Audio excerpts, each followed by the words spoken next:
Good morning, everyone. I'm out for my morning walk, and I apologize if this video is a bit dark, but it's also raining a bit, so I'm hiding under the trees. Don't want my phone to get wet and break it. Oh, hang on, I'm going to turn it around. There. That's better, isn't it? Okay.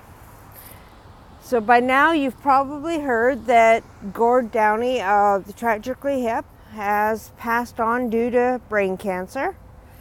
My condolences to his family, his fans, his friends, his bandmates, everyone affected by this. Sad day for music. I remember when David Bowie died. That was such a shock.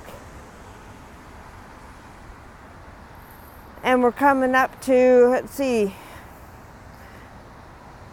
October 24th was when I got the call that they'd found stage 4 stomach cancer in my mother.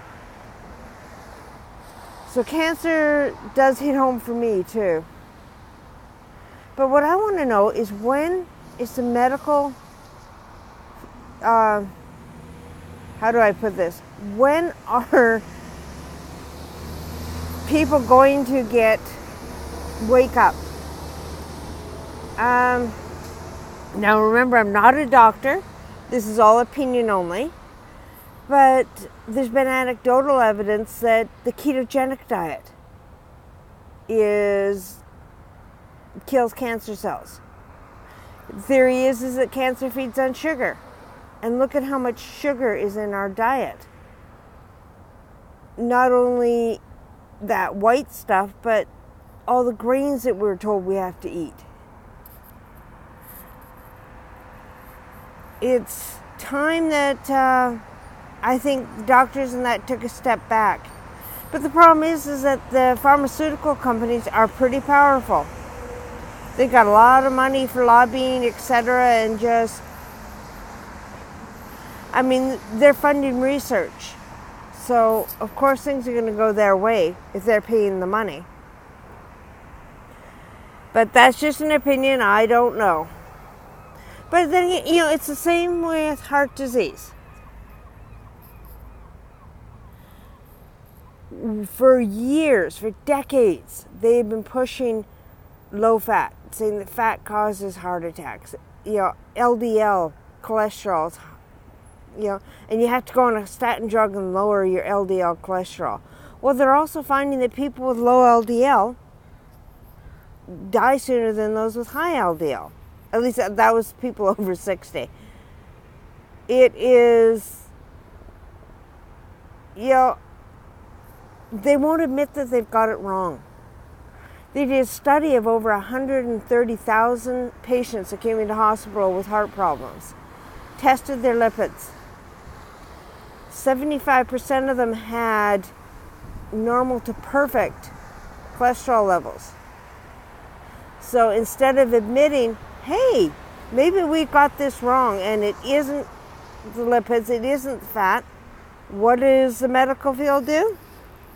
They changed the guidelines, which meant that overnight millions of people suddenly had to go on to statin drugs.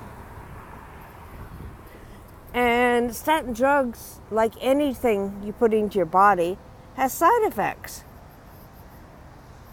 There's so many people reporting muscle weakness, and now they're saying, oh, well, that's because it's been put in their minds. Well, memory loss, muscle weakness, type 2 diabetes, raised blood sugar, liver problems. I have high LDL, though my triglycerides are going low, which means that there's less fat in my blood. But my doctor keeps pushing me to go on statin drugs. No thanks. I will take the risk and not do the statins. I'm not going to put myself in more danger than I'm already in. And by being in danger, I mean just by living. But back to all, cancer and Gord Downie, and I don't know the answer. I think that a lot of what's happening in this world I mean, concerning health and everything else, is what we put into our bodies. I think it's time that we got back to eating real food. And not so much processed food, knowing where our food comes from. Well, that's my thought anyways. And this has gone on for over 5 minutes, so I guess I should shut up now. But anyways, what am I grateful for today? Guess. I'm grateful to be alive. And all we have is right now. That's all we're guaranteed. So I'm going to continue on my walk. Hopefully I won't get soaked in the meantime, and I will talk to y'all later. See ya.